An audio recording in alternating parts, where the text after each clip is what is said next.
Hey guys, it's Mr. Reem. Happy summer, first of all. I want to wish you guys well over the next month and a half or so as we get ready to embark on your senior year.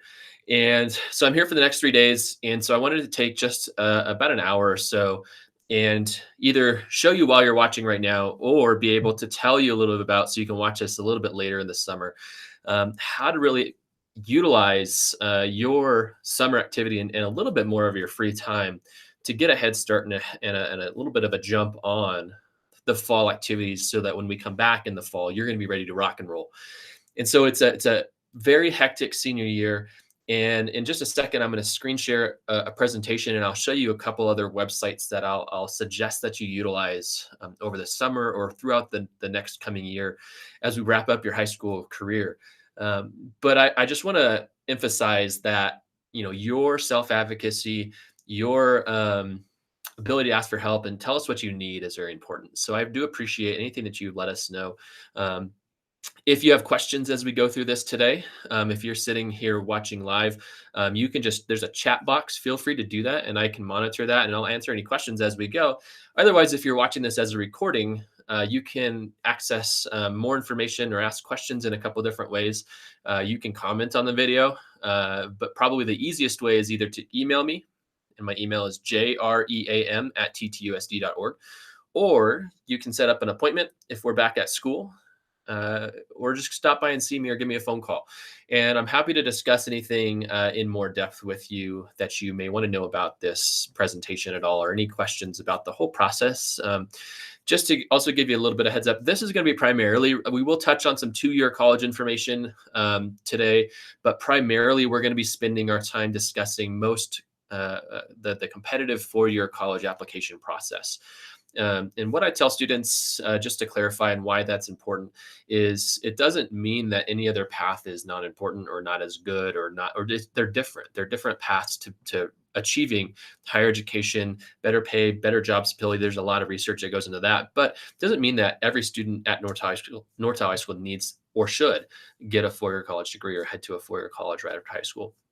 And so, one of the reasons why we do have to spend a lot of time covering 4-year college information in such depth is because it is significantly more complex and there's a lot of ins and outs. It is also a competitive process in almost every circumstance where you're going to be submitting an application that the school will then digest and see if you're going to be a good fit for them.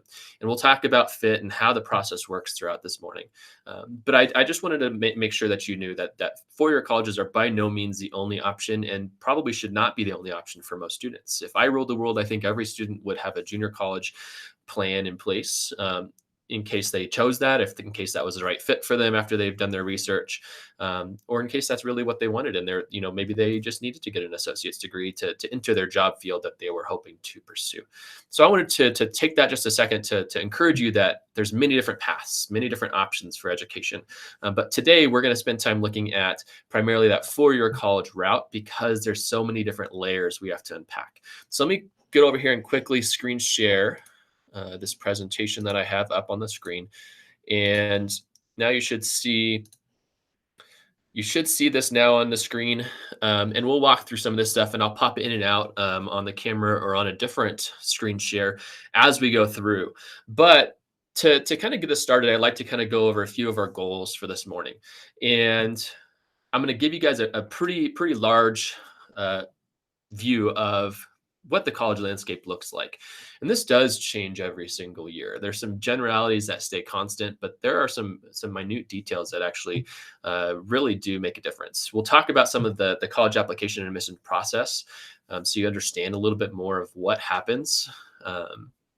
On that note, I do want to point out that if you haven't been to one of our college admissions case studies, it's a very, very awesome way to actually demystify it and put you on that admissions panel. And this year, we're going to be having it at the end of October, so pay attention to your emails as we get out of the summer break. We'll send out information about signups and deadline and dates and things like that. I happen to believe it's the last Saturday, one of the last Saturdays in October, here at North Tahoe High School in the early afternoon. So just pay attention to that because that's a great way to actually understand how difficult and that it's not always just a straightforward process.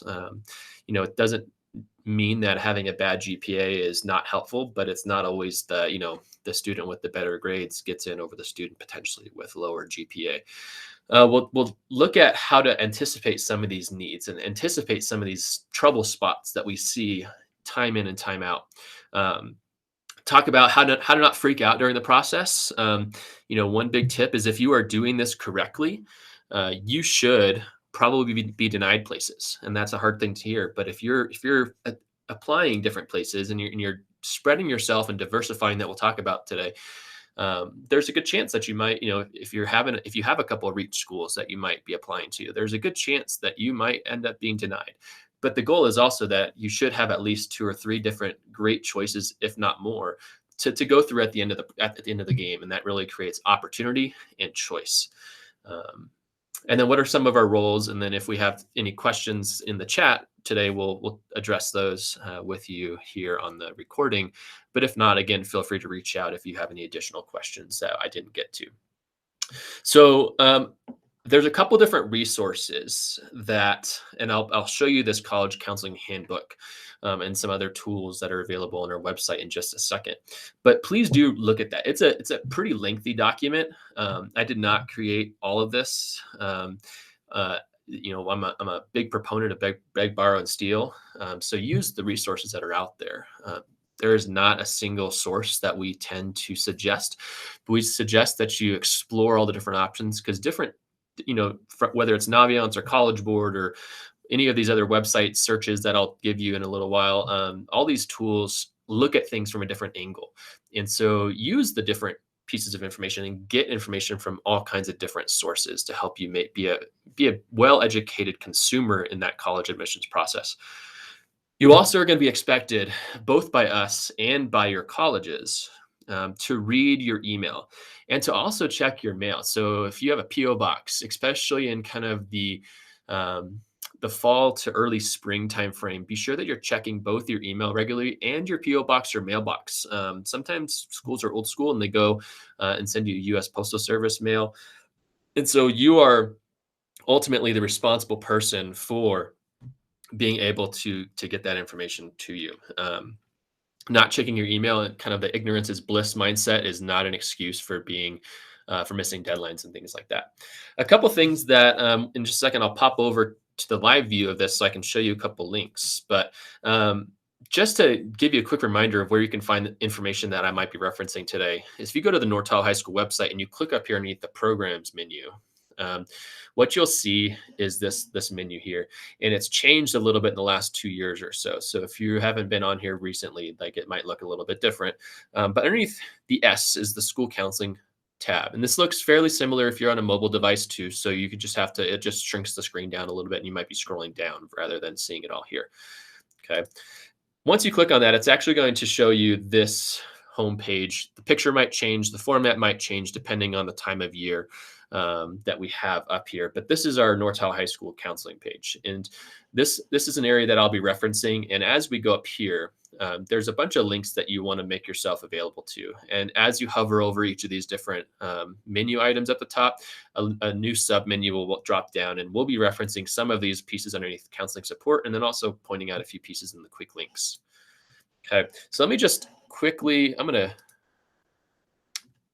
hop out of here, and I'm going to show you on my web page over here. Let's see if I can locate it. So we're going to show you this bad boy here. Okay, and let me get over to where I want to be.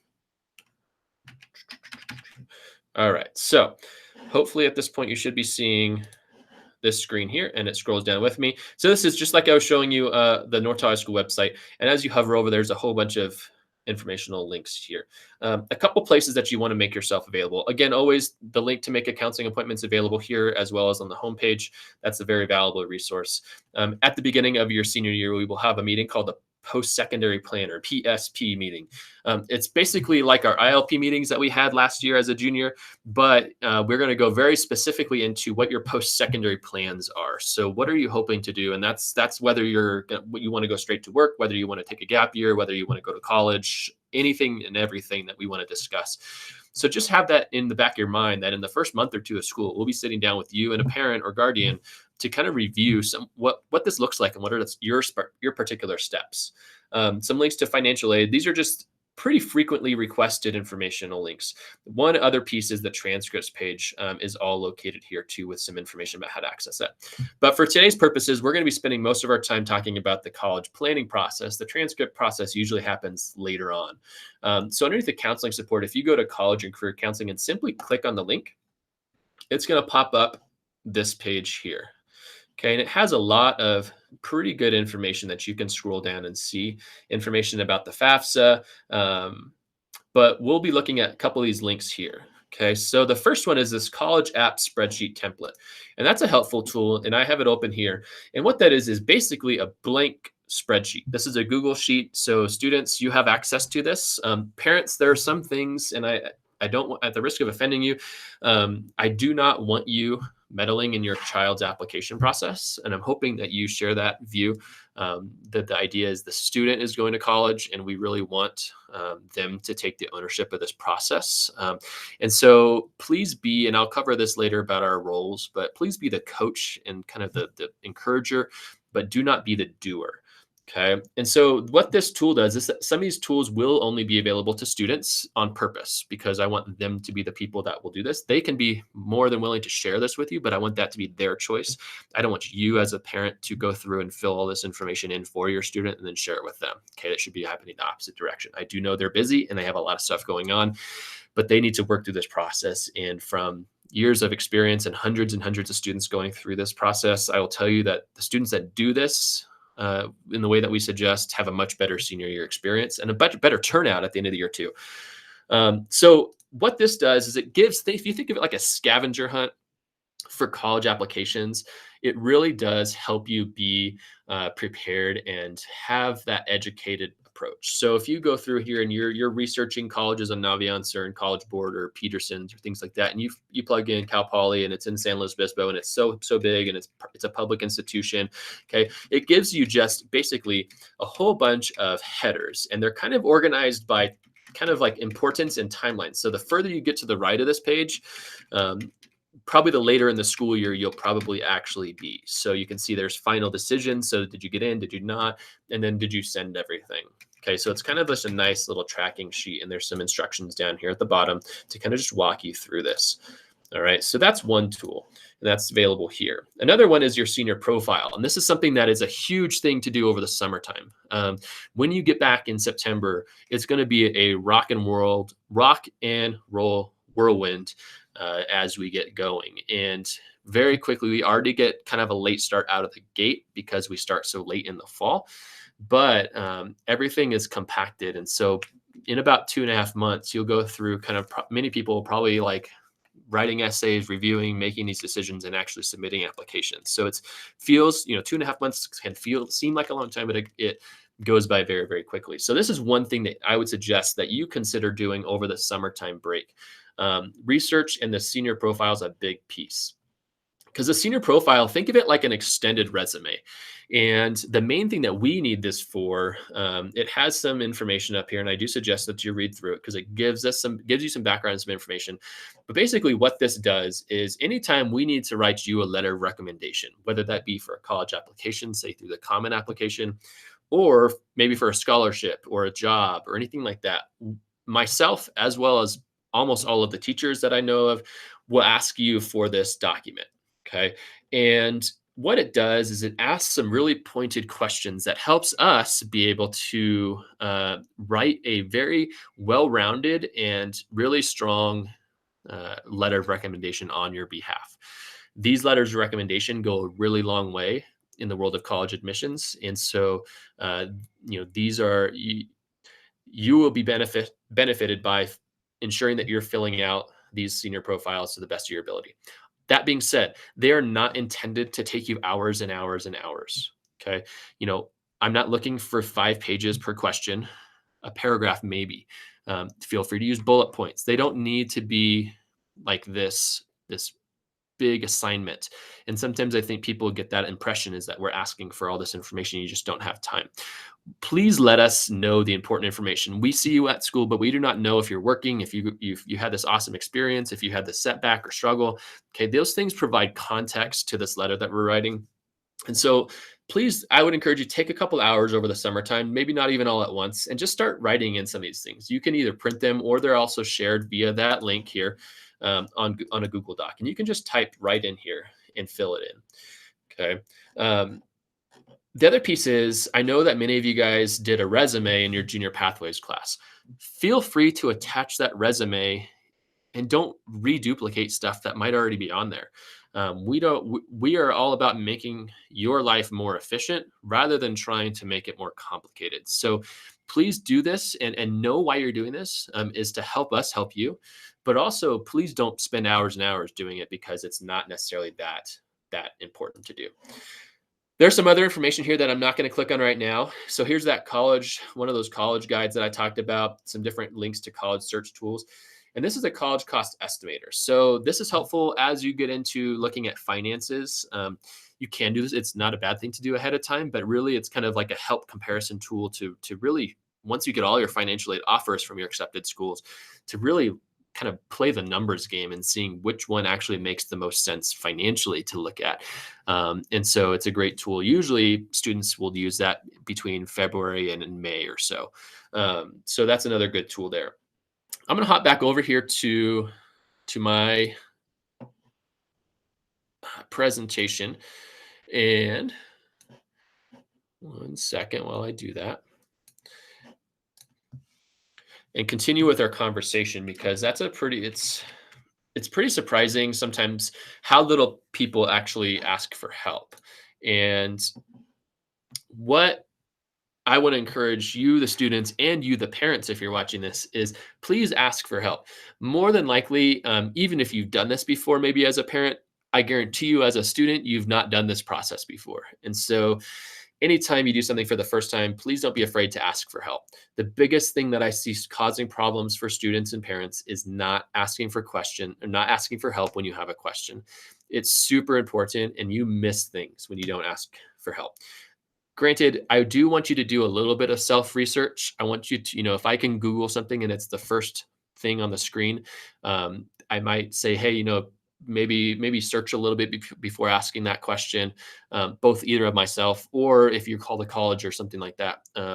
You want to show that you're doing your due diligence. But if you spend 5 or 10 minutes and you can't find stuff or you're finding conflicting information or things like that, please ask for help.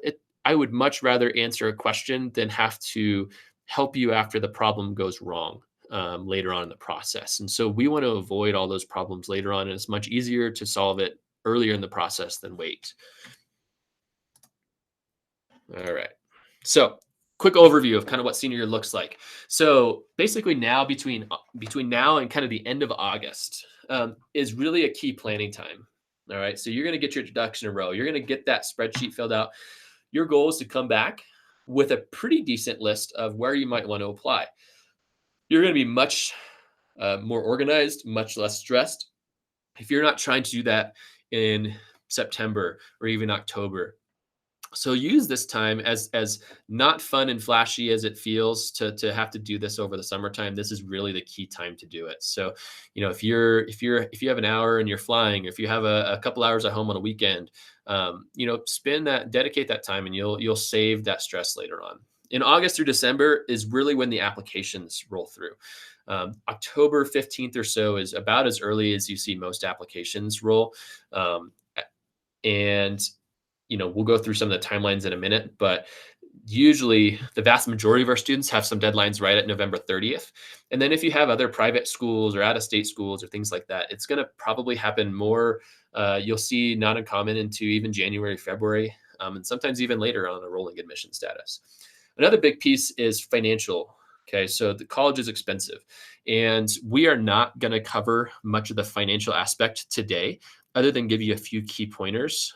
We will have a very specific and kind of complicated, but not hard presentation and information night when we get back in the fall all about financial aid and paying for college at any level, because it's fairly complex, but it's not too hard to actually do. But the big piece that you're going to want to look at is the FAFSA, the free application for federal student aid.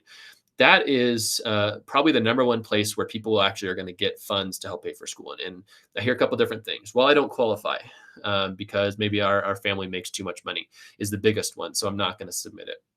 And one of the biggest pieces that I tell people is I think 100% of students, I don't care if you are the son or daughter of Bill Gates, should submit the FAFSA. And here's why. Yes, you might not get any need-based aid. Okay, so there's two types of aid, need-based and merit-based aid. Okay, you might not get any free need-based aid, but you might qualify for really low-cost government-backed loans if you needed them, or it also opens up the door. Many merit-based scholarships or programs at schools will also offer merit-based, what you can bring to the table, grades, test scores, athletics, anything like that, but only if you do the FAFSA. So they need some background data on your finances to help maybe open that door. So I do think that every student should do the FAFSA. It is something that Bill Gates would probably say, hey, if someone offered you free dollar or you had to pay something, he's going to take the free buck, even though he doesn't need it. Okay, that's good money management. All right, it's all information the government already has about you, so don't worry too much about it. It doesn't take too terribly long, and it can save you some big dollars in the long run. December through June is when the vast majority of kind of the scholarships. I get a lot of questions about scholarships, and that usually happens in that kind of spring timeframe of senior year. And there's a lot of follow-up that'll need to happen with your requirements for schools.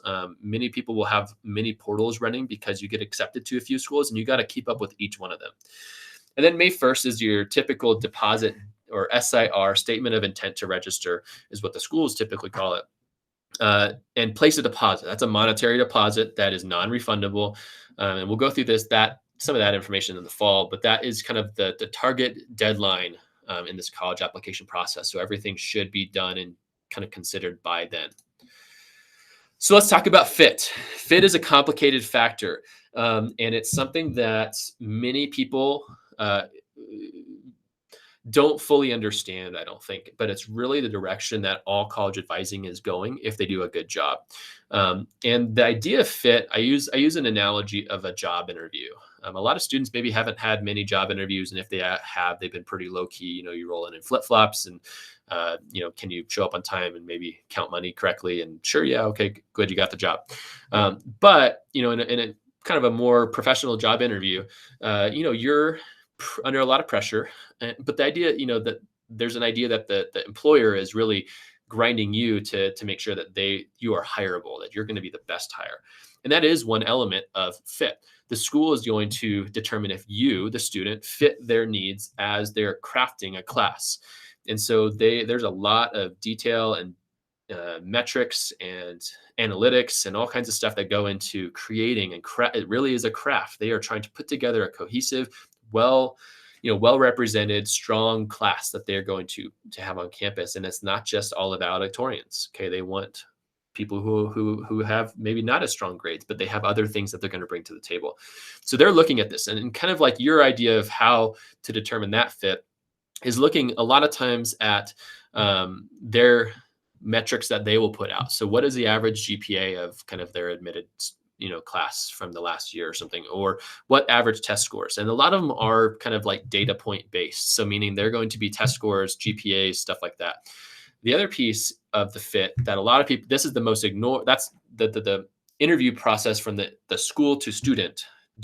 Will we take you is the most focused on area, but an under focused on area is really, should I go to this school? And that is really the student interviewing the school. And that's an overlooked but very important part of this fit process.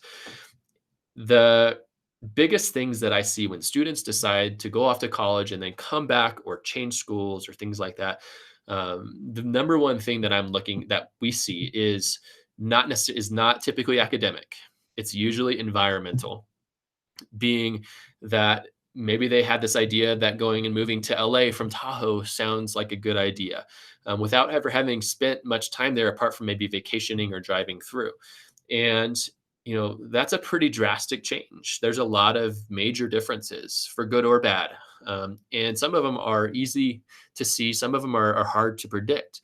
And so, many times when students do not find that that fit was good for them, it's environmental. It could be political climate on campus. It could be the size of the school. Maybe they were looking for something a little bit larger. They like the athletic side of things, and kind of the school spirit with a lot of giant, 100,000 people at a football game type thing. And so all those things really do make a difference, no matter what the academics might look like at that school. Um, and then speaking about academics, there's an idea fit also, people tend to focus on what we would call kind of prestige. And while it's not bad to necessarily look at that piece of information, it is also pretty important to kind of ignore and cut that out of the process. Most people, when they start their college search process, will do it this way. They'll say, "Well, I know I've been to this campus, maybe three or four schools that you know of, or you have friends or family that have gone there, or you've seen you know that they're a quote unquote good school." Um, and what that does is it limits your options at some level, because what you're doing is saying, I'm going to compare everything that I then look at to those three or four schools. And so most of the time I want you to flip that on its head and start broad. What do you want out of a school? What do you want out of an experience in college? How do you learn?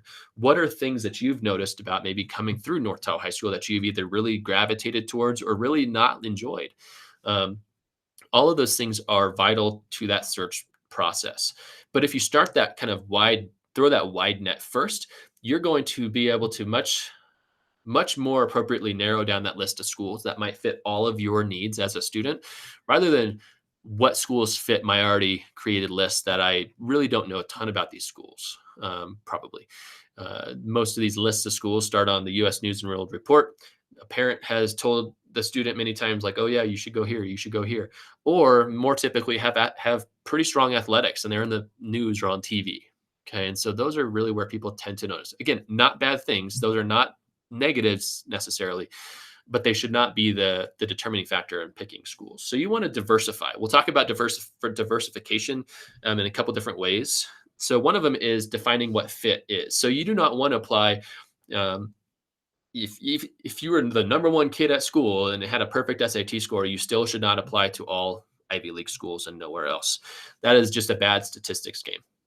Chance you might get into some of them, but what you're doing is you're putting yourself at risk of not getting into them. All it takes is a bad potential essay, or not stellar recommendation, or things like that, and that could have a negative impact, which then precludes you from getting into some of those schools. So you want to diversify. You don't want to put all of your eggs into one basket. And so if you had some schools that maybe, hey, you know what, I'm on the lower end, or it's going to be hard for anybody, just because you have great grades, even if you're on the average or above average test score, or GPA, or things like that. Some schools are just 5% of kids get in, so 95% of kids don't. And so and many of those students are probably just like yourself. And so you don't want to put all of those eggs there. So you want to spread them out. You also don't want to, on the other side of things, the word safe is something I don't like to use, but I would say something that's like probable, or likely, because there's no safety does not exist in the world of college admissions. So you can have a 4.5 GPA and get denied to school. So I see it happen all the time, where a student who gets a 3.9 gets into. So it's not a predictable process. But if you spread those out, and many times 5 to 10 schools is perfectly acceptable. Please don't apply to just one school. That is probably needless to say, but I will say it because I see it happen every year. It's probably not a good choice for you. But that's your journey. You can do that. But about 5 to 10 is what we see average. If you're applying to 15 to 20 schools, that's probably too many. You end up spending too much time and money, and actually probably end up with too many choices at the end of the game. There is such a thing as too much choice. And so if you want to do that research ahead of time, to really narrow that list down. And then if you 5 to 10, pretty much if you follow this formula to a pretty good level, you're going to get into a few of those schools pretty solidly, because you've kind of gamed it out. You know kind of what it looks like at all those different schools. A couple good resources to look at. One of them is this Fiske guide to colleges. I'm going to quickly pop over to my screen again, and I'm going to show you what that kind of looks like, because It is a pretty awesome resource, and it looks kind of like this. This is over on Amazon. They put one out every single year. And what is nice about this, it does not have every single college out there, but it has, a couple hundred at least. And I like it better than things like the US News and World Report, which is really marketing. What this book does is it gives a little bit more boots on the ground look at what is it like to go to a school here, and also comparisons like, hey, if you find yourself gravitating towards this school, check out some of these other schools. There's about a page to two, maybe even 3 pages per school that you'll find in here that has a pretty detailed recommendation list of kind of like information about what students might have said about this school. So these guys go around and really do a good analysis of what colleges look like.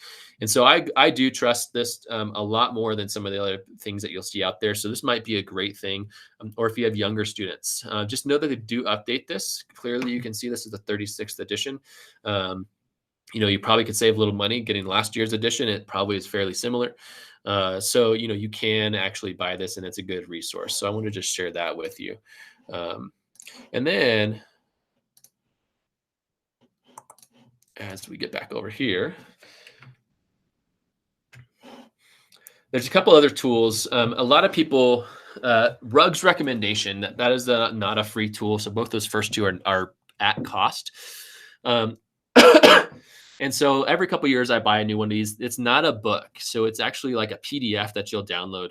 But this small company, this guy named Rug, goes around and reviews things by major, with some data. And it's a good thing if you are interested in knowing, like, hey, what are some good schools for cellular macrobiology? Um, that's a pretty hard search tool. Okay, it's hard to search, College Board or Naviance for some of those things. But this school actually this resource will look at majors and how, on a couple pretty valid data points, how those majors do at different institutions. So that's a good one. If you Google that, you'll download it and they'll email you that resource in a PDF format that you can utilize. Every few years, I do purchase it here at school. So if you ever have questions, you can also ask me and see if I have any details about that I can either let you copy a couple pages from, or maybe just take a look at. But I do recommend filling that out. And then all those other pieces, Naviance, College Board, Peterson's, are all free search tools that you have access to, and they really do a good job in that search process.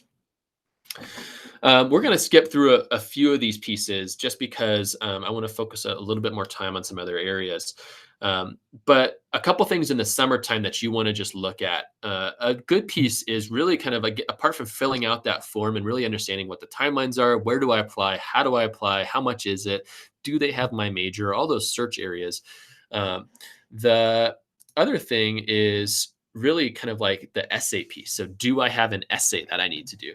And that is something that should take time, okay, and should take multiple iterations to actually get to a place where you are done, and should actually have, you should be writing more than just the minimum expectation. Okay. And most students don't like hearing that necessarily. So if they say we want 4 responses and out of these 8 choices, probably shouldn't just go with the 4 that first come to you. Try writing 5, even 6, maybe even all of them, and then picking whichever one might look or feel the best to you. And when you're writing these essays, a couple things, and parents, this is also for you. Parents, I do apologize. I'm not bagging on you, but I do think it's important to pull out. And so some people might catch that I'm telling you to stay out of the process quite a bit. But it's true, because you are not applying to school, you're not going to school, so they want to hear the student's voice. So this part about essays, students, when you're writing essays, please write a full rough draft before you let anybody even in and look at it. You need to have the voice present in that essay. You need to be the person that shines through. Does that mean that you should be the only one that looks at it when you submit it? Probably, definitely not. Okay. You do want people to review it. However, when you let people in earlier in that review process, it really starts to, your voice starts to kind of be muted a little bit. And so definitely go through that process and write a few of these, and bring in parents or teachers or myself to really edit, to really kind of give you pointed feedback. And so if students wanted to share essays with me, my goal is I'm going to read this like a college admissions officer. I'm probably not going to be checking much of your grammar. Okay, that's an English teacher. But what I'm going to do is I'm going to say, I've read a lot of these and I'm going to say, hey, you know what? You didn't actually really answer the question. You set up, you spent 3 paragraphs really setting up the scene, which is maybe great in kind of like a creative writing class. But in the world of college admissions, these officers might get 30 seconds at the most to kind of get through most of your essay. They skim it, and they're going to skim it for the key pieces of information. And so, yes, you do not want to be a robot and have a really dry essay, but it needs to get to the point and get there quickly. Okay. And actually answer the question they're trying to get. Okay. Be cautious about reading some of the news or media outlets that talk about some of these kind of really out there essays that got this kid into every Ivy League school. That is not the normal situation. All right. So you do not need to go out and fabricate a story that kind of like wows people based on, some idea that this is what gets people in. They want to know you. They want to know what you can bring to the table, what matters to you. But on the flip side, you'd also want to kind of be aware that there are some key pieces. Number one, thing that you'll see is people writing about sports. It's a very common high school experience, but it's also a very common essay topic that people write about. How you picked up the team by their bootstraps and you won the game in the final minute, and everyone learned that you're a great leader. Okay, it's not a bad thing to write about, but you might want to think deeper about what else is there in there, because most of these readers that are going to be reading these essays have read thousands of these similar stories. And so you want to think a little bit beyond just kind of maybe the surface level experiences that you have in school about why would I write that? And if you can justify why, go for it. Write about the sports game. But many times it's not necessarily about the sports. It's about a different experience that you had prior to that or after that really made that piece of it, that learning experience valid for you. Okay. Just really quickly, I'm going to slide into 2-year college information really quickly because I want to point out a few of the differences. So the junior college application process, and it's really an enrollment process. One of the main reasons is because it's not a competitive process like that 4-year college stuff. They are not going to be looking and saying you're accepted or denied. Anybody that wants to go to a junior college and graduates from high school will be able to go to a junior college. There are some programs in certain schools that may have a supplemental application. A lot of times you'll see it in like nursing or specified like career technical education fields or fire academy or things like that you must then apply for and you can get denied from. But to enroll in a junior college, anybody can do that. It happens a little bit later in the school year. So usually December-ish through early spring is when the registration for that system happens. And there are a lot. Okay, so there are about 100 and I want to say 14 junior colleges in California alone. Okay, they're spread all over the place. Typically, if you're about an hour, you're anywhere you are in California, for the most part, you're about an hour away at the most from a junior college. Okay, so there's a lot of schools available. Our schools that most students look at are Sierra College and Lake Tahoe Community College down in South Lake, and both provide a lot of great benefits. There's a transfer path, so students can actually enroll in a junior college for about 2 years or 60 transferable units, and then apply as a junior level transfer into a CSU or UC or any school that accepts transfers. It gives you a nice reset if you maybe didn't have the most stellar high school transcript to kind of start fresh. You can apply anywhere. And your GPA and your grades from high school don't necessarily haunt you for the rest of your life there. And testing doesn't haunt you either. The transfer process doesn't require things like the SAT. You also don't need to apply to like 5 or 10 different junior colleges. You just should research different options, but you're going to pick one that you want to enroll in. Okay. The financial aid timeline still applies. So the FAFSA and different deadlines and things like that still all apply to this. So you can actually, save a ton of money potentially by going to a junior college. It's not always the case. And we'll talk more about that at the financial aid information night in the fall. But there's a lot of different things. You also should factor in the room and board. And this is an important financial thing because, the tuition and costs involved are oftentimes very low, especially compared to 4-year college options. And potentially, Sierra College and Lake Tahoe Community College actually have free tuition options with a few kind of like asterisk stipulations involved. Where basically if you lived at home, potentially you're not necessarily adding any additional cost. But one thing, the biggest impact financially in terms of junior college, especially if you leave the Tahoe area and you're not living at home, is the room and board. So if you're going to Santa Barbara, you're going to be looking at probably 12 to 15 grand a year just in room and board costs alone. So that's usually the biggest piece of the cost. But also pay attention if you're interested in transferring. Ask them at the junior college about that, what that looks like, and they can go through that with you. Okay. Um, a few key pieces about the application process, in a nutshell. This is something we will review in the fall.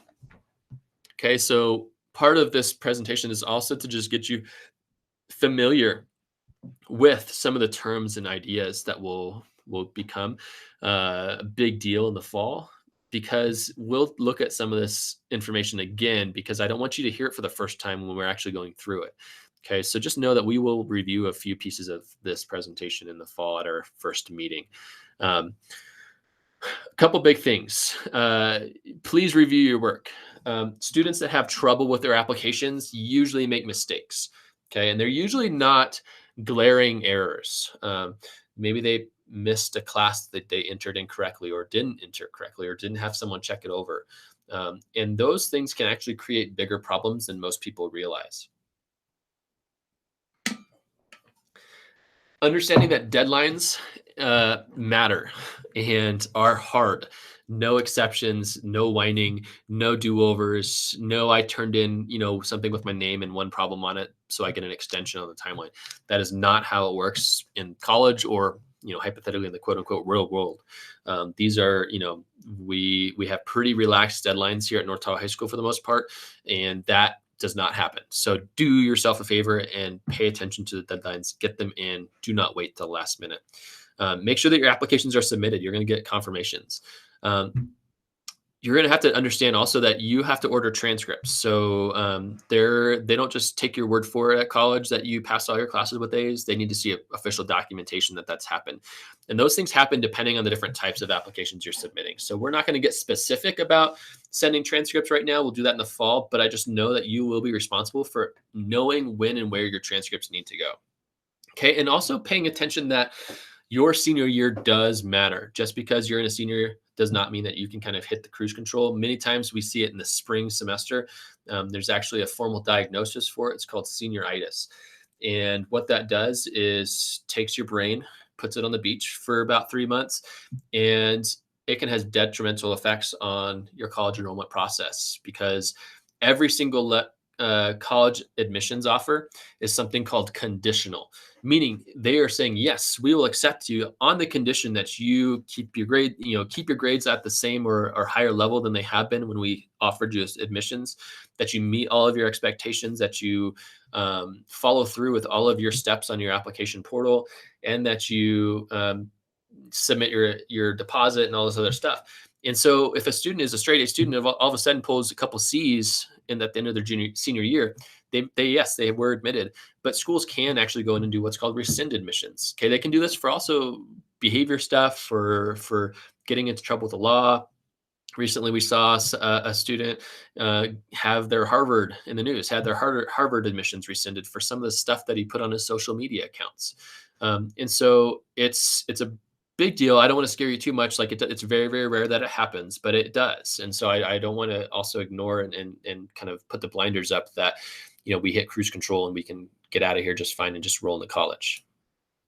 All right, so some of the nitty gritty stuff, and I'm going to breeze through some of this because we'll review this in the fall, but I want to give you an idea of what types of applications to pay attention to. First and foremost is the common application. Okay, and so there's a couple different types of common applications, little c, little a. But there's also a formal organization called the Common Application, big C, big A. Okay, and what that is mainly private schools. And out-of-state schools, potentially public out-of-state schools, will be on this. There's now over, I think, even 700 schools that utilize this platform. And if you're applying to more than just one school on the common application, it usually serves you to use that platform. It's a great tool that kind of puts a good chunk of the work all together that goes out to all the different schools. Okay, so you'll fill out all your same demographic information. You'll write the same essays for a portion of it that will go to all these schools that you might apply to, and it really saves students and us at the school typically time, and helps us kind of work with you on that process. So just understanding that piece. There is essays that go along with common applications, both a general common application essays, as well as potentially school specific essays, or writing supplements is what they'll call it. that will have either short or longer form responses to individual schools that you would then add to the common application. Um, there are school specific applications. So that would be an example of that might be like Montana State up in Bozeman. Okay, they have a school specific application, meaning you're going to pull up their website. They have a link to their application. You're going to fill it out right there. It goes to them and no one else. Okay, they can choose and run it just however they want to. Some of them are short, some of them are harder, some of them are not very well done, some of them are really easier than many of the other applications. Okay, so just knowing that piece. Some schools will give you many different options. They might say, hey, you can apply school specific, or we're on the Common App too. Okay, if you're applying to one school in the Common App, you might want to look for that school specific application instead. It's usually easier, and they're looked at interchangeably at that school. Universal application, relatively not really used. Common Black College application, limitedly used here at North Tahoe High School.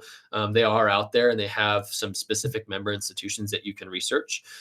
Some priority applications, those are going to be stuff. Oftentimes you might see these maybe in an email from a school. Maybe you did the PSAT and you're getting a whole bunch of good and potentially junk emails from different schools or organizations. Some schools might say, hey, you know what, based on your PSAT scores, we've identified you as maybe as someone who might be a good candidate for our institution.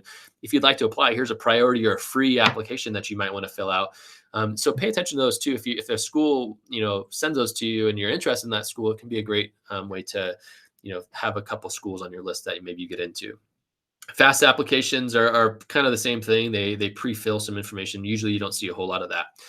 The last two, the second to last is probably the most common application, the two applications that you'll see in the senior year for our students. The UC app and the CSU apply application are the two state school application systems, two different applications. Both of them individually are little c, little a common applications, meaning when you're applying to any of the UCs, you're going to click on the UC application. And it's a common application that you're filling out one form for all of the UCs you might want to apply to. Separately, you'll fill out one application for all or any of the CSUs you might want to apply to. Again, two separate applications, not the common application, big C, big A, little common application, little c, little a, that has basically a conglomerate of different schools underneath their umbrella. Okay. Those are going to be the most common applications that we see.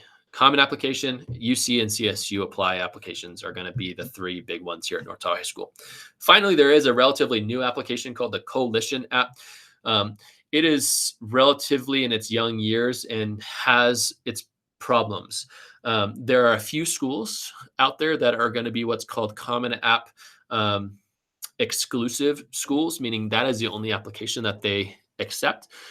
Very few out here on the West Coast, and many of them are going more kind of towards we have a myriad of different options that you can choose to apply to. My word of advice with the Coalition app is if you have any choice in the matter, do not use it. It is relatively muddled and messy and not a very student or school friendly system.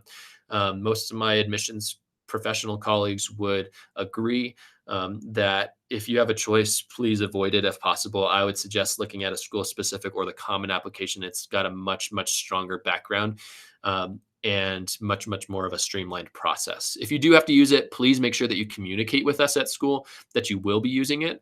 There's some specific things that we have to pay attention to and also work with you on.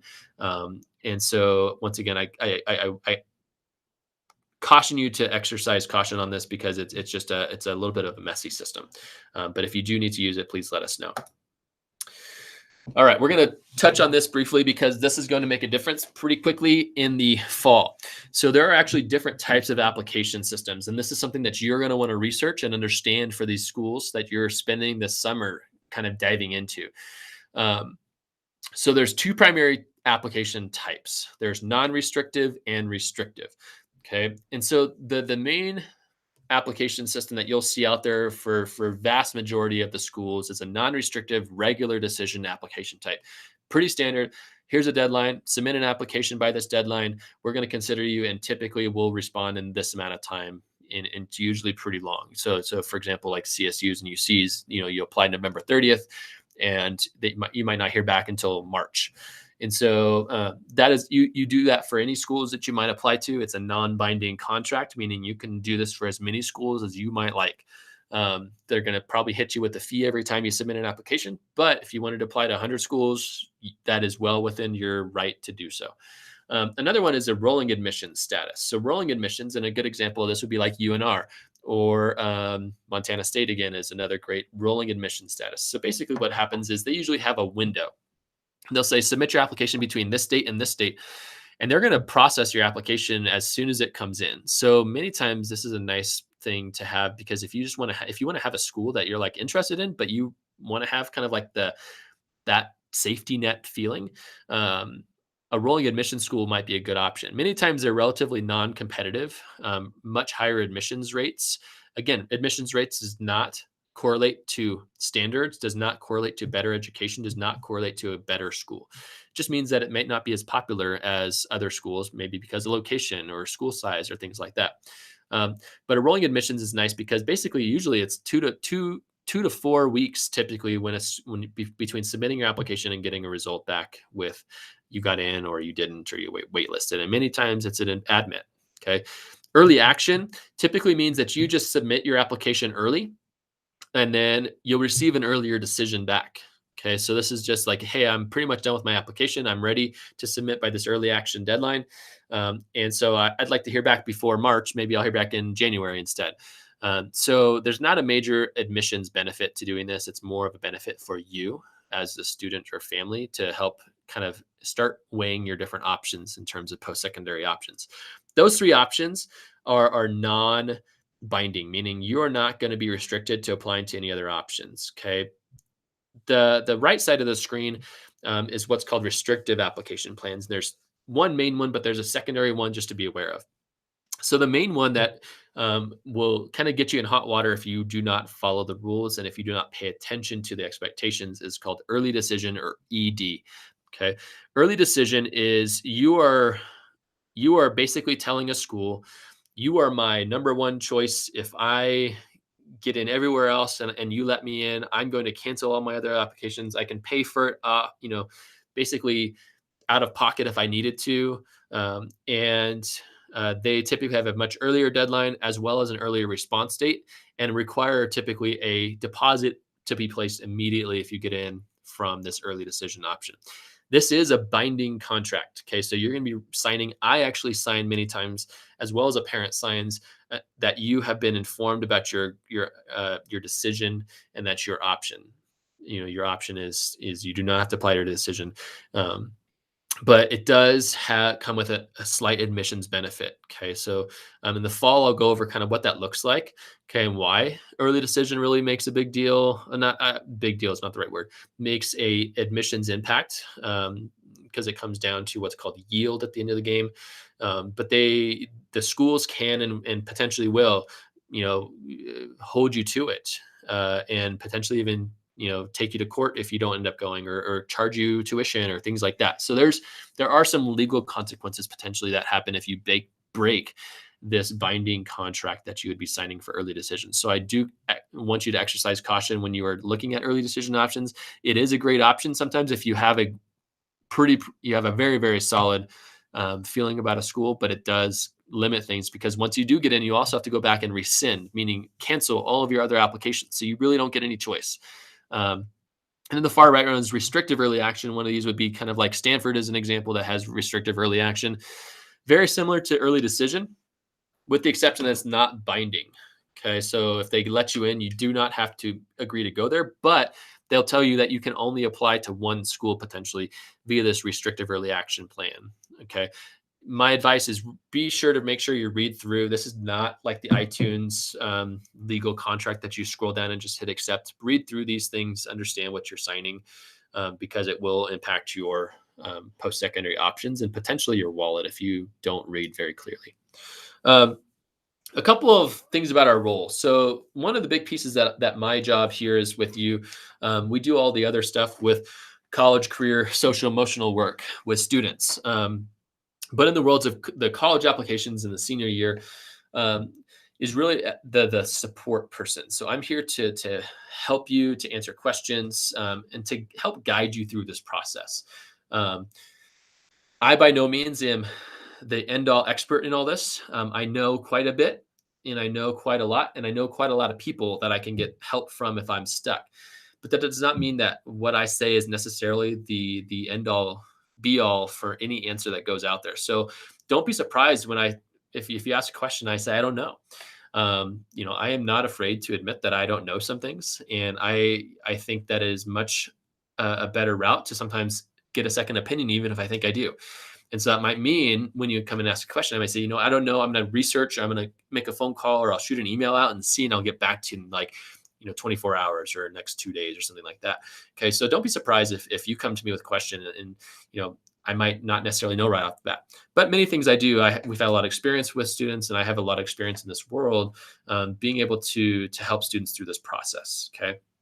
Um, my job is also to serve as an advocate for you to the schools for which you apply. So if you have any trouble with an application, or oftentimes you see this more at the tail end of the process where maybe something didn't get processed correctly or your FAFSA didn't go through, please come and ask. I'll help you make phone calls if that's what we need. Many times I'll have you as a student talk, and I'm here to step in if we need to. Okay. Again, just like I'm telling you parents, like we need to step out. It's also my job to start stepping out of this process too when appropriate. Okay, the student and the students going through this don't necessarily learn how to self-advocate when, say, they go there for their freshman year and they need to get some help processing their financial aid or adding a class when the system was broken. Okay, there's not necessarily someone that they can walk into an office right away and get help with, unless they take the initiative to do that. Okay, another big piece is reviewing all of your applications and providing feedback. And feedback is going to be positive, but it might be also constructively critical. I don't really feel like I'm getting the sense of you in this essay. Like, I would suggest maybe rewriting it. Like, I don't think that this is accurate, or things like that. Okay. But also just like, hey, this is really good. You did a really great job doing this. Okay. And so we'll go through this. And I do suggest that before you submit applications, please set up a time for me to review them with you. And troubleshooting your problems, we mentioned that, but also to be a sounding board. Okay. So I will provide some constructive pushback. Hey, I noticed that you're applying to like 7 Ivy League schools. And that's not necessarily maybe what I would suggest. Like, have you thought about adding something different? Okay. It might not always be what you want to hear. Okay. But my job is not necessarily just to kind of be that echo chamber for the information that you think is important for you to hear. It might be to kind of help you give some reality and ground you a little bit to help you think about different options. Okay. So my goal is not to frustrate anyone. My goal is not to offend anyone, definitely, but it is to help us think, sometimes play that devil's advocate role, in the sense that, I've seen a lot of this process happen. And sometimes when students do this, I see that this is a negative outcome. And so we want to try to avoid that without just saying like, don't do that. I want you to think critically about it. So you do have Naviance Connection. We're going to skip this and kind of go through this piece in the fall. Talking about financial aid, and we'll be done here in just a minute. So college is expensive. All right. So it does cost a lot of money. And if you think about it in the world of a investment, it really is not that large of an investment in the grand scheme of things. People pay more many times for a car, which has high levels of depreciation. Okay. And so the world of college provides a lot of return on your investment. Granted that you do your research and plan wisely and actually complete your college degree. That's a big piece that sometimes gets in the way, is people not completing their college degree and then being slapped with student loans on the tail end of that. So not only do you have a degree to show for it, but also you're paying back 20 grand in loans on a high school degree worthy job. Couple tips that I have about financial aid is, number one is be realistic. Okay. You should shop. So just because it's a great fit academically and it's your number one choice of where you want to go to school, if it doesn't make sense financially, you might want to think about your options there. Okay. You might have to make a tough decision in that sense. Just like if you were out shopping for a house. Okay. And yeah, of course the $1 million Lakeview house might be a great option, but if you can only afford a $500,000 house, it might not be a feasible option for you to choose. You might need to change your goal. You might need to change your target. Um, you can get estimates. Naviance has some good estimates, but also there's something called FAFSA Forecaster. If you Google that, it's a government site, so please don't go to like FAFSA.com or things like that. It's FAFSA itself is FAFSA.ed.gov, and usually there's a link right on that homepage to the FAFSA Forecaster, which is kind of like a very very short version of the FAFSA. It asks you some pretty deep, pretty basic questions about your finances, and for you guys, it will be this year 2018 taxes that will be on your first year's FAFSA. So the ones that we just got done submitting back in April will be the um, information you'll use to input on that FAFSA to determine your freshman year financial aid package. Okay. Go ahead and seek out college and outside scholarships. Once again, a reminder that most of our local scholarships will happen in that spring timeframe. So most of the stuff that we collect and disseminate to you will happen then. So it doesn't do a ton of good to come and ask about scholarships that we offer kind of in November. That's not really the time frame usually, but you can use, wisely, different the fast web scholarship search, some of the stuff on College Board, things like that, to look at what other scholarships might be out there, and you just have to determine if it's useful for your time and energy to actually apply, knowing that the chances are probably significantly less that you get it. Just like before, don't be afraid to ask any questions. Okay. And this is a great time to be researching. And parents, just so you know, this is usually the area that you're focused on. The kids are usually focused on getting in, what school they want to go to, what the school colors are, what their mascot is, what programs do they have? Do they have a major? What kind of sports do they got? Things like that. Parents usually are the more worried about the finances. How are we going to pay for this? Can we afford this? Like, what are our options here? Okay. Both of you guys should be equally invested in this financial aid process. So please do ask questions, both of me, but also of the colleges. And that might be a call to the college financial aid office, but also researching on their website or on some of these tools.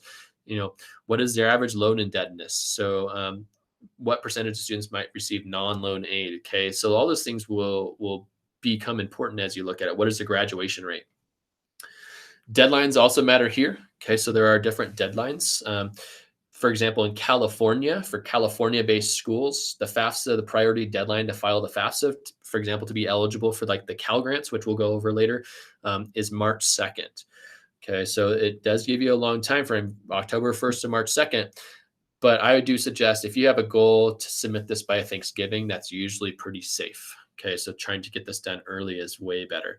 Another thing is financial aid is done year by year. Okay, so when you're doing this FAFSA forecaster, you're looking at college costs. That is not for 4 years of college. Okay, and that's kind of a scary thing to see. That is 1 year at a time. All right, and so you do have to pay attention that this could be 4 or 5 years worth of investing. Okay, and so just to know what that impact will be on you or your family or your student if they have to take out loans. One word about loans is it is an important thing to just shop wisely for loans, but it is not something that you have to be scared of necessarily if you do it in a smart way. Most things in life require loans. Okay, if you go out and buy a car, many people need to take out a loan. If you go buy a house, most people need to take out a loan. Okay, same thing happens here. If you think of it like an investment and do it wisely, then you can actually benefit from it. Okay. But if you don't make wise investments, you're going to lose a lot of money, and it's going to have a negative effect on you. Okay, and the students who do take out loans, and what helps probably 95% or more people access their higher education. It really does make a big difference. But if you go out and you're going to, not to bash philosophy majors, but if you're going to study philosophy as an undergraduate and you're going to take out $200,000, a year, over the 4 years to get that bachelor's degree, that would not be something I would probably call a wise investment. Okay. But if a student left with $20,000 or $30,000 in loans, definitely you want to reduce them if possible. But if you left with loans, that's about an average, bachelor's degree loan repayment plan for most students across America. So it's not unreasonable to do that. Most of the payment plans are not unreasonable to manage with a post-college career. So don't necessarily be afraid of that. But definitely if you have opportunities, you can reduce those or not have to take them out. They're an offer as part of this package, but not a requirement. The last thing is that I mentioned earlier is that I think 100% of students should apply. It just opens doors. It doesn't take very long, and it really plans change, things change. You never know what might happen, and it can also help open up opportunities for free money. So please don't just brush the FAFSA off because it is important. And then if you're applying to some private schools, most typically, and you also want to pay attention to something called the CSS profile, which is a college board service. And you'll see this at many schools that are going to be pricier. Okay, schools that are going to show you a tuition of 50K or more most frequently, and most often pretty competitive. There's about 100 to 200 different schools from this list, and if you Google CSS profile schools, there'll be a list that'll pop right up to the top that'll show you any schools. And so if you are planning on applying to any of those, just know that that's a secondary application to the FAFSA that goes much more in depth, which we'll cover in the fall as well.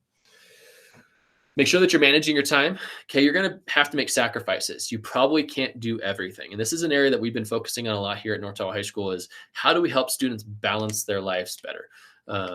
We want to challenge students, of course. We want students to pursue their academics and athletics and outside of school activities.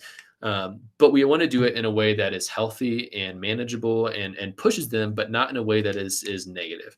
Okay, so one of the things that I see seniors trying to do is everything. Okay. And so you might have to realize as a senior, and parents, you might have to step in and help with this, is you might need to sacrifice things to make things happen on time. Okay. So that might mean maybe you can't afford to go to practice every day of the week because your grades are taking a hit up because of it and the other things that are all going on all at once. Okay. So you might have to make that priority-based decision on how your time is being spent. Once again, mind your email. It is very important. We send a lot of emails to seniors here at North Tahoe High School, but your colleges and other organizations will as well. Okay. Again, ignorance is not bliss. Just because you didn't get it doesn't mean that it still won't impact you.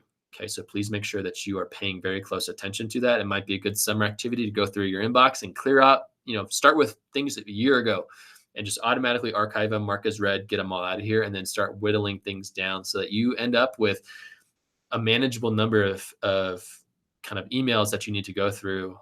And then what happens is it makes it easier to notice when you have, if you get 20 emails, but you have 15,000 unread emails, you don't really notice that change. But if you get 20 emails and you have 50 emails, then you can notice that change a little bit different.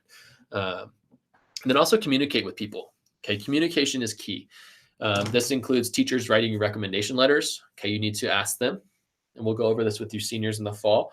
But you do need to ask. Teachers are not required, neither am I, to write you a letter of recommendation. We see it as a privilege and an honor most of the time, but in circumstances where, hey, I don't even really know you. Maybe the teacher had a poor experience with you in class and you come and ask them for a letter. There might be circumstances that I or they might say, unfortunately, I don't feel like I would be a very strong recommendation writer for you. Because of X, Y, or Z. And so I'm not going to be able to write one for you. In my circumstances with the Common App in particular, they do require a counselor recommendation on the off chance that I'm not able to write one for you, or maybe you don't give me enough time to do it. I do typically offer to substitute if appropriate. So if there's someone, say, for example, you moved here as a senior and I don't really have, I might have met you at enrollment and that's it. I don't really have a lot of background information to write you a good recommendation letter. So I might say, hey, why don't you ask a counselor that you or a teacher that you know from your prior school? My only requirement is I get to read it. There's been circumstances in the past where I've read a recommendation letter that it has been fabricated. And so if I'm signing my name to something, I want to make sure that it's accurate and well reflective of that student. Okay.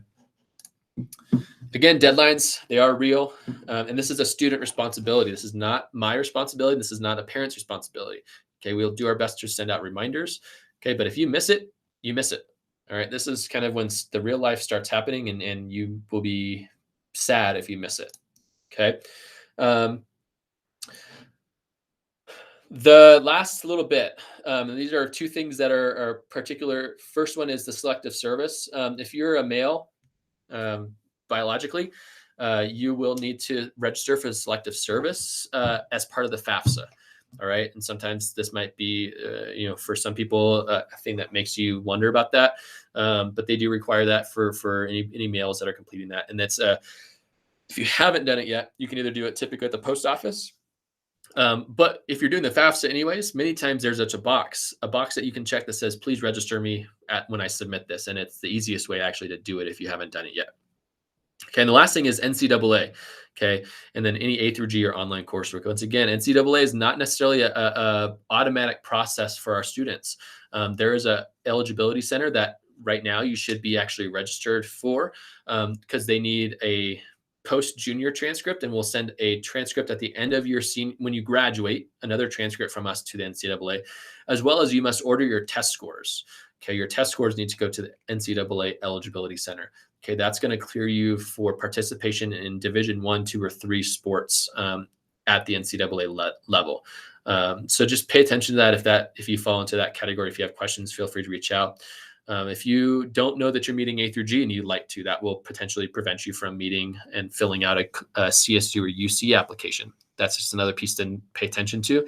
Then once again, if as we're going into senior year, transcripts become fairly important, and you want to make sure that you're reviewing them. We will have them for you at the first couple weeks of school to review in Pathways, but you're going to look to make sure we have everything that you took, okay, and that everything looks accurate.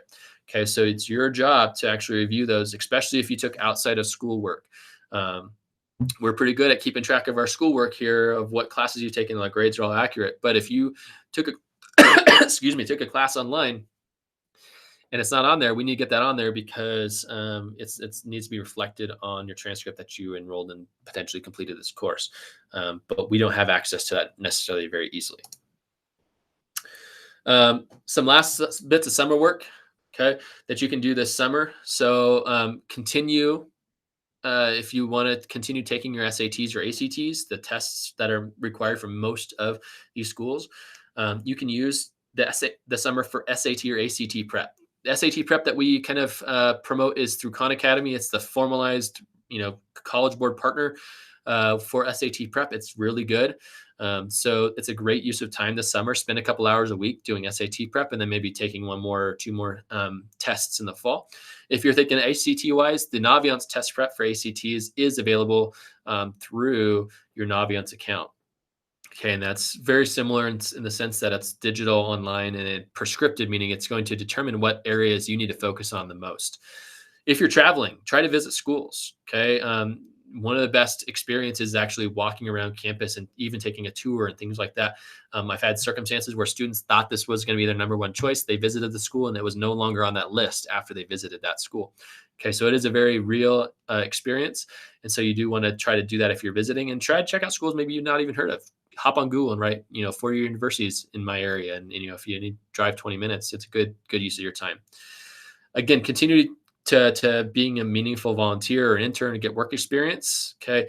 Your quality over quantity and consistency, typically reflects better on you. So, trying to find something that you're involved in and stick with it. Doing that research into colleges, finding out what you need. Do you need those essays, letters, recommendation? Okay. And then start that senior profile. All right. So here's some information about the NCAA as some summer stuff. The web address have changed. But if you Googled NCAA Eligibility Center, it'll pop that link up right in the top of Google. Naviance ACT Prep. So it's down here at the bottom. If you log in, can you go to colleges and go down? Actually, I think it's on the homepage. But if you just scroll down, you click on that link and it'll follow through. Okay. Again, the Khan Academy is a great tool there. We talked about a little bit of these resources available here. This page, let me get back here. This page here is a helpful thing for writing your personal insight questions, which are the essays for the UCs. So they're short responses, but it gives you tips, and also the questions. The questions will be the same next year on the UC applications, so you can actually get started on them now. You'll select 4 of the 8 options to respond to in a maximum of 350 words each. Okay, so you can actually start looking at that, and you can also over here look at the writing tips and techniques. If they're telling you to do something, probably should do it. Okay, so it's a good tool to look at. The Common App has some great tools here. commonapp.org/ready has some great tips and tips and tricks for students as well as educators on there as well. But it really just gets you some pretty streamlined information, like how to create an account. How do you add a school to your account? Okay, so it's a really good tool, and this is a great way to explore if you're going to be applying on the Common App. Here are some additional resources that you can utilize. and download and access my majors is kind of cool to start exploring like what major might be a good fit. Majors are a complicated factor for most students, and they're not always straightforward and simple, and many times they're very specific. So you might say, I want to be an engineer. I'm going to say, what type? Because most of the schools do not have an engineering major. They're going to have a mechanical engineer, electrical engineer, a geomatical engineer. Okay, all those different things matter because you're going to pick that most often when you apply. So you need to understand what that actually means. A couple other things are NACAC, the National Association of College Admissions Counselors, has some college fairs that you can still attend that are in our area. I know there's usually one in Sacramento and Reno that you can look at. These are larger college fairs. Truckee will also host their college fair in the fall, as well as our college admissions case study. All right. So let me stop this, and then we are pretty much done. And so I do want to say thank you for hanging in there. It's a lot of information. Be prepared for a lot of information in the fall. This is one of many, probably 3 at least, about hour-long sessions that we'll need to go through with you to make sure that you understand this process. But I guarantee you that it's time well spent if you do this wisely and you take action on some of the things we're asking you to do. I understand that it's not always the first thing that we want to do, especially in our summer break, but it will be a great investment for you as a student and also information for you as the parent. So if you guys do have any questions as we go through the school year, I am out over the summertime and I get back mid-August. And so you can check the online appointment system to schedule an appointment with me for when I get back, if you'd like to run through any of this stuff. And once again, we will have your post-secondary plan meetings in the first about month or 2 of school. Once we get back in the fall, I will turn on that appointment availability. There's the specific link that will have you use, and I'll send out some emails and information about that towards the beginning of our school year. So just keep an eye out. And then if you wanted to check the calendar, you can also check the calendar to see when our back to school kind of informational sessions are. I've already calendared them on our calendar, which is available on the school's website. And just like we are doing right now, while we'll have an in-person format as well, you can also join us on YouTube. So I record these different events, and they're both live broadcasts like it is now, and also recorded if you can't make it to that particular night event. In the fall, we are planning on only having the evening event. I don't believe we are planning to have the morning sessions, just to help us be a little bit more efficient with our time. We're going to supplement again and utilize this video format should you not be able to make it that particular night. And then once you watch the video, feel free to set up an appointment for follow-up questions or send an email or anything else that we talked about in the future. So thank you for paying attention and watching. Hopefully you learned something. And seniors, good luck this summer. Spend your time wisely. We'll have a great fall. It is stressful, but it should be a lot of fun too. Okay, so it's a great opportunity for you to experience. And senior year goes by fast. So make sure that you are staying on top of it. Don't get senioritis. And please, please, please ask for help when you need it. All right, have a great summer, guys. See you later.